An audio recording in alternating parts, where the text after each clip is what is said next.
8-9 सर्वनाम प्रोनाउन। गौरा वास्तव में बहुत प्रियदर्शनी थी। कुछ ही दिनों में गौरा सबसे इतनी हिलमिल गई कि अन्य पशु पक्षी अपनी लघुता और गौरा की विशालता का अंतर भूल गए। कुत्ते बिल्ली गौरा के पेट के नीचे और पैरों के बीच में खेलने लगे। पक्षी गौरा की पीठ और माथे पर बैठकर गौरा के कान तथा आंखें खुजलाने लगे। गौरा भी स्थिर खड़ी रहकर और आंखें मूंदकर मानो पशु पक्षी के संपर्क सुख की अनुभूति में खो जाती थी। उपर्युक्त अनुच्छेद पढ़ने में थोड़ा अटपटा लग रहा है। अनुच्छेद का विषय तो समझ में आ रहा है, परंतु एक ही नाम गौरा बार बार आने से रोचकता में बाधा उत्पन्न हो रही है। इस अनुच्छेद को इस प्रकार पढ़ें तो यह स्वाभाविक लगेगा। गौरा वास्तव में बहुत प्रियदर्शनी थी। कुछ ही दिनों में वह सबसे इतनी हिल मिल गई कि अन्य पशु पक्षी अपनी लघुता और उसकी विशालता का अंतर भूल गए। कुत्ते बिल्ली उसके पेट के नीचे और पैरों के बीच में खेलने लगे। पक्षी उसकी पीठ और माथे पर बैठकर उसके कान तथा आंखें खुजलाने लगे। वह भी स्थिर खड़ी रहकर और आंखें मूंदकर मानो उनके संपर्क सुख की अनुभूति में खो जाती थी। इस अनुच्छेद में संज्ञा शब्दों गौरा पशु पक्षी के स्थान पर वह अपनी उसकी उसके उनके आदि शब्दों का प्रयोग किया गया है। इन शब्दों के प्रयोग से वाक्य सुंदर रोचक तथा बोलने में अच्छे लग रहे हैं। ये शब्द सर्वनाम हैं। जो शब्द संज्ञा के स्थान पर प्रयुक्त होते हैं उन्हें सर्वनाम कहते हैं। संज्ञा शब्द बार बार प्रयोग न किए जाएं, इसलिए सर्वनाम का प्रयोग किया जाता है। जैसे मैं, हम, तू, तुम, वह, यह, आप, कौन, कोई, जो आदि। सर्वनाम के भेद। सर्वनाम के मुख्य 6 भेद हैं।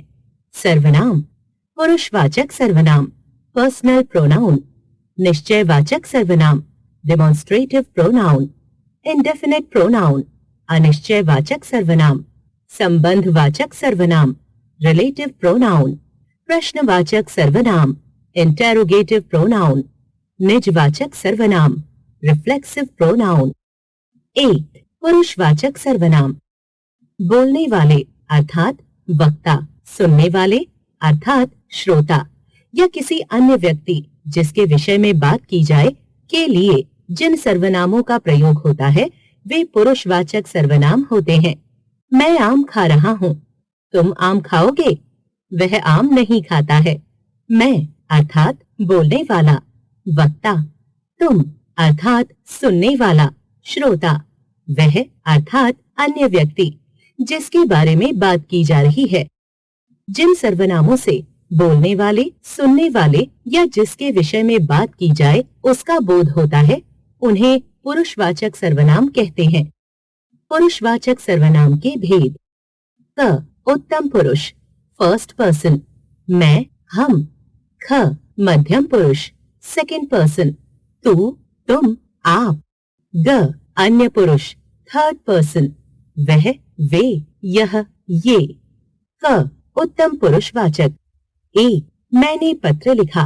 2 हम आज क्रिकेट खेलेंगे। 3 अजय ने हमें 3 चित्र दिए। इन वाक्यों में मैंने, हम तथा हमें शब्द बोलने वाले वक्ता ने अपने लिए प्रयोग किए हैं। ये तीनों शब्द उत्तम पुरुषवाचक हैं। बोलने वाला जिन शब्दों को अपने लिए प्रयुक्त करे वे उत्तम पुरुषवाचक सर्वनाम कहलाते हैं। जैसे मैं, मेरी, हम, हमारा, हमने, हमें आदि। ख मध्यम पुरुषवाचक। 1 तू क्या कर रहा है? 2 तुमने यह पुस्तक पढ़ी है। 3 आपका क्या नाम है? इन वाक्यों में तू, तुम तथा आपका शब्द बोलने वाले ने सुनने वाले के लिए प्रयुक्त किए हैं। वे मध्यम पुरुषवाचक हैं। बोलने वाला जिन शब्दों को सुनने वाले के लिए प्रयुक्त करे वे मध्यम पुरुषवाचक सर्वनाम कहलाते हैं। जैसे तू, तुम, आप, तुम्हें, आपने आदि। ग अन्य पुरुषवाचक।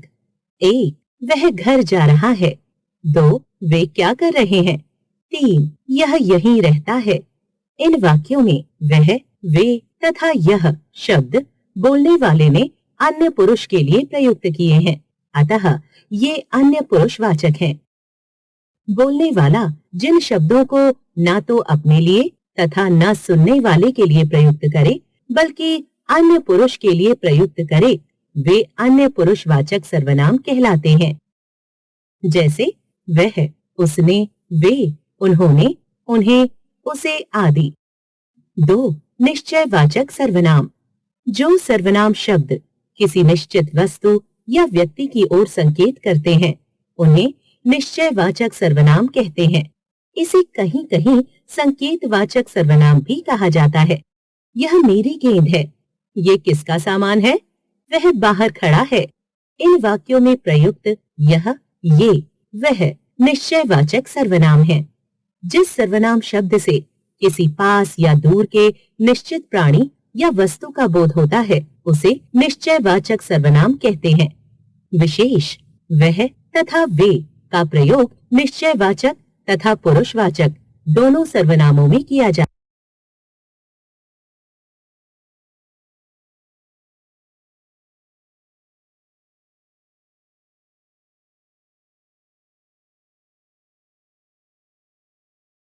3. अनिश्चयवाचक सर्वनाम। जिन सर्वनाम शब्दों का प्रयोग किसी अनिश्चित वस्तु या व्यक्ति के लिए किया जाता है, उन्हें अनिश्चयवाचक सर्वनाम कहते हैं। बाहर कोई खड़ा है, पानी में कुछ गिर गया है, आज हम कहीं घूमने जाएंगे। उपर्युक्त वाक्यों में कोई, कुछ, कहीं अनिश्चयवाचक सर्वनाम है। जिस सर्वनाम से किसी निश्चित व्यक्ति या वस्तु का बोध नहीं होता, वे अनिश्चयवाचक सर्वनाम कहलाते हैं। 4. प्रश्नवाचक सर्वनाम। जिन सर्वनाम शब्दों का प्रयोग प्रश्न पूछने के लिए किया जाता है, उन्हें प्रश्नवाचक सर्वनाम कहते हैं। आपको क्या चाहिए? दरवाजे पर कौन खड़ा है? तुम्हारा नाम क्या है? उपर्युक्त वाक्यों में क्या, कौन, तुम्हारा शब्दों का प्रयोग किसी वस्तु अथवा व्यक्ति के विषय में कुछ पूछने के लिए किया गया है। ये प्रश्नवाचक सर्वनाम है। जिन सर्वनाम शब्दों का प्रयोग प्रश्न पूछने के लिए किया जाता है, वे प्रश्नवाचक सर्वनाम कहलाते हैं। प्रत्येक प्रश्नवाचक शब्द सर्वनाम नहीं होता। केवल वे प्रश्नवाचक शब्द सर्वनाम होते हैं जिनका संभावित उत्तर संज्ञा या सर्वनाम में मिलता है।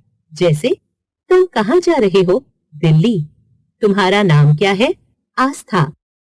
5. संबंधवाचक सर्वनाम। जिन सर्वनाम शब्दों का प्रयोग वाक्य के 2 उपवाक्यों को जोड़ने या वाक्य में आए दूसरे सर्वनाम शब्दों से संबंध बताने के लिए किया जाता है, उन्हें संबंधवाचक सर्वनाम कहते हैं। जिसकी लाठी उसकी भैंस। जितना चाहो उतना खाओ, जैसा करोगे वैसा भरोगे। वाक्य में जिसकी, उसकी, जितना, उतना, जैसा, वैसा आदि सर्वनाम संबंधवाचक सर्वनाम है।